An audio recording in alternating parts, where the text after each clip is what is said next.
Paramashivoham Om Nityananda Paramashivoham Om Nityananda Paramashivoham Om Nityananda Paramashivoham Om Nityananda Paramashivoham Om Nityananda Paramashivoham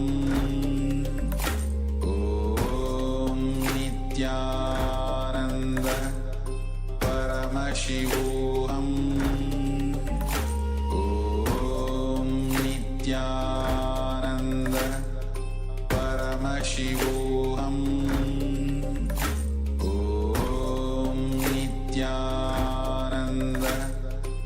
Paramashivoham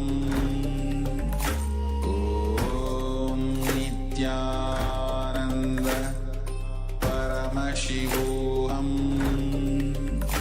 Om Nityananda Paramashivoham Om Nityananda Paramashivoham Om Nityananda Paramashivoham. Now, slowly return to your physical body. Start to wiggle your fingers and toes, your wrists and ankles. Rotate your arms, knees. Move your arms and legs. Pull your knees up towards your chest. And encircle them with your arms. Squeeze your body into a ball and rock it from side to side. As you slowly return to a comfortable seated position. Congratulations, you completed the 308 asana sequence of Kailasa Nityananda Yoga, the Dvitiya Vinyasa Krama, the second sequence. With this, let us now get ready for the power manifestation and yet another powerful day of Paramashivoham Level 2. Thank you all so much for joining, everyone who joined from the very beginning and all the people who joined later. Thank you all. Hope to see you all again tomorrow. And hope all the participants who joined from YouTube or Facebook will join us in the Zoom room tomorrow so we can interact and get to know each other. Let's join for the yoga every day and build our bodies through Nityananda Yoga and manifest the powers of Paramashiva. With this, let us conclude today's Nityananda Yoga session. Sit straight with your head, neck and spine in a straight line, the hands in Namaskara Mudra in front of the heart center. Close your eyes, take a deep breath, visualize Swamiji in your inner space as we chant the Purna mantra. Om Purnamadah Purnamidam Purnat Purnamudachyate Purnasya Purnamadaya Purnamevavashishyate Om Shanti Shanti Shanti Hari Om Tatsat Sarvam Bhagavat Shri Nityananda Paramashiva Padukarpanamastu Om Nityanandam. Thank you all. Nityanandam. Nityanandam. Thank you for watching, and if you found the video enlightening, Please give it a like, share it with your loved ones, and subscribe to stay connected with us. don't forget to click the bell icon to receive the notifications.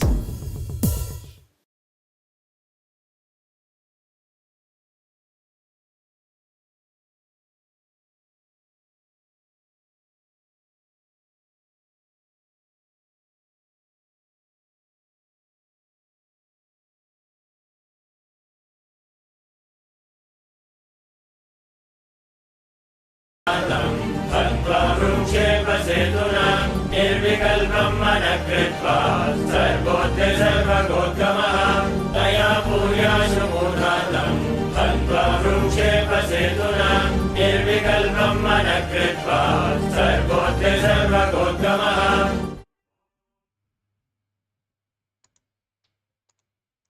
Nityanandam, and welcome to all the Paramashivoham Level 2 participants who have joined us and all the participants on social media like YouTube or Facebook. We welcome all of you to today's Paramashivoham program. So today we have just completed the 308 asana sequence. Once again, the Dvitiya Vinyasa Krama, the most intense and powerful asana sequence revealed by Swamiji. So the best thing that we can do now is express the powers of Paramashiva. Immediately after doing the yoga, our Kundalini is highly awakened. It is like being initiated by Swamiji himself.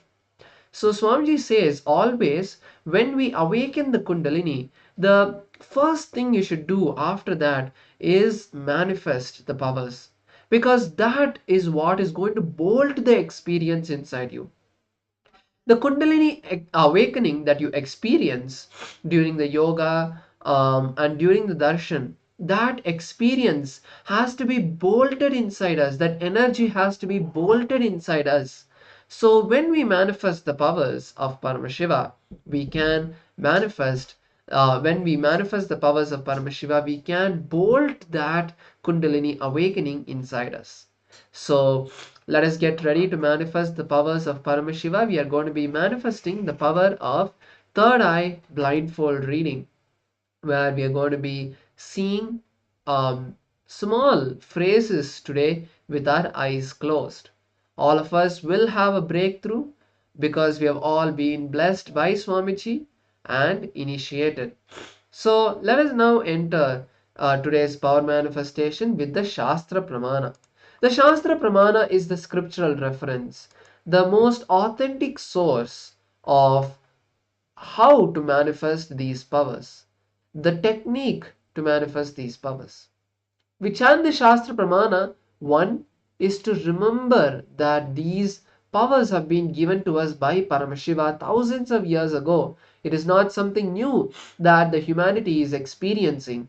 The humanity has been given these powers thousands of years ago by Paramashiva himself, and now Swamiji is reviving these power manifestation sciences for the mass. And to remember that words that Paramashiva has given and the most authentic technique, we chant the Shastra Pramana. So let us now first listen to this scriptural reference from the Vijnana Bhairava Tantra, Sutra 34, where Paramashiva reveals the technique and science to manifest the power of third eye. Kapalantarmanonyasya tishtanmilitalochanaha kramena manasodadyat lakshayet lakshyamuttamam. Paramashiva says, by fixing the mind on the inner space within the crown center, sitting stably without any movement, having the eyes closed in succession, by that stability of the mind and inner space, through the power of third eye, one directly sees the ultimate goal, Lakshyam, having the vision beyond the sight that reveals any place or object, attaining the space of oneness with the source, Paramashiva. This is the beautiful translation for this verse. And we can see that Paramashiva has also revealed the technique for us to manifest these powers in this verse. Paramashiva says, first, bring the awareness to the crown center. The crown center is the seat of the Guru. And how do we bring awareness to the crown center? It is by visualizing the energy that embodies that space, which is the energy of the Guru. And for us, our Guru is Swamiji, who is Paramashiva himself. So we are going to be visualizing Swamiji in our inner space. Any form of Swamiji that you connect with, whether it's a meeting that you had physically, or it is one of the darshans that you loved so much, how Swamiji came, whatever image of Swamiji you want, hold that in your inner space with the gratitude, which is the most important component. Holding the space with gratitude. You need to visualize Swamiji with gratitude in your inner space for whatever he has done. Then Paramashiva says, bring stability to the mind and inner space. To do this, Swamiji has given us a powerful technique, which is chanting the Mahavakya. Om Nityananda Paramashivoham. If you don't know or don't know how to chant, that's perfectly fine. Just listening intensely to the vibrations of this mantra, of this password, you can call it, is what brings that connection and removes all the thoughts, raising you to the higher state of consciousness. Then Paramashiva says that you will manifest the ultimate Lakshyam, have the vision beyond the sight, and manifest the power of third eye. So, this is the powerful technique to manifest the power of third eye reading. So, let us now manifest this power by first closing our eyes and visualizing Swamiji. I request all the participants to now close your eyes.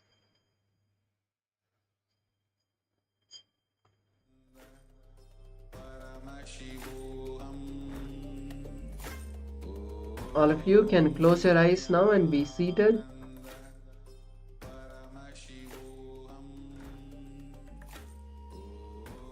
Now let us start visualizing Swamiji in our inner space. Once you have closed your eyes, start visualizing Swamiji in your inner space. Now let us start chanting the Mahavakya. Om Nityananda Paramashivoham. Now intensely request Paramashiva to reveal whatever is being projected to you.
Paramashivoham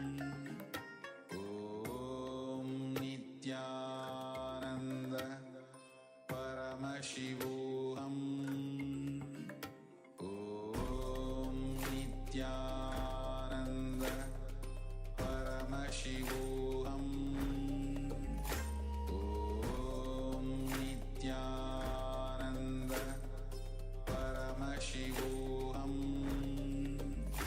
Om Nityananda Paramashivoham Om Nityananda Paramashivoham Om Nityananda Paramashivoham Om Nityananda Paramashivoham Om Nityananda Paramashivoham Om Nityananda Paramashivoham Om Nityananda Paramashivoham Om Nityananda. Yes. Now, slowly, very slowly, please open your eyes. Now, let us verify our manifestation. First, you can all share what you were able to see during this round of the manifestation in your third eye. All the words, letters, whatever you were able to see, do not feel any self-doubt about what you have seen. Whatever you have seen is revealed by Paramashiva to your third eye. So do not hold what you have seen, share what you have seen, and you will see only when you start sharing what you have seen, only when you start expressing what your third eye has revealed to you, you will start building that trust with your third eye. You will start knowing that whatever your third eye shows is real. And that is what builds the foundation for you to manifest all the powers of Paramashiva. So yes, let us now let us now verify our manifestation. So the words which were written is what is real. These were the three words that were projected for all of you to see. And even if you got one letter, even if you have seen one letter out of this three words, that is wonderful. You have manifested the power of Paramashiva. Yes. So with this, let us now move to the second round of the manifestation. Once again, I request all the participants to please close your eyes. Visualize Swamiji in your inner space. Take a few moments to connect with him. Now, let us start chanting the Mahavakya. Om Nityananda Paramashivoham. The next set of words, the phrase is being projected for all of you to see. Intensely request Paramashiva to reveal whatever is projected. Om Nityananda Paramashivoham Om Nityananda Paramashivoham Om Nityananda Paramashivoham Om Nityananda Paramashivoham Om Nityananda Paramashivoham Om Nityananda Paramashivoham Om Nityananda Paramashivoham Om Nityananda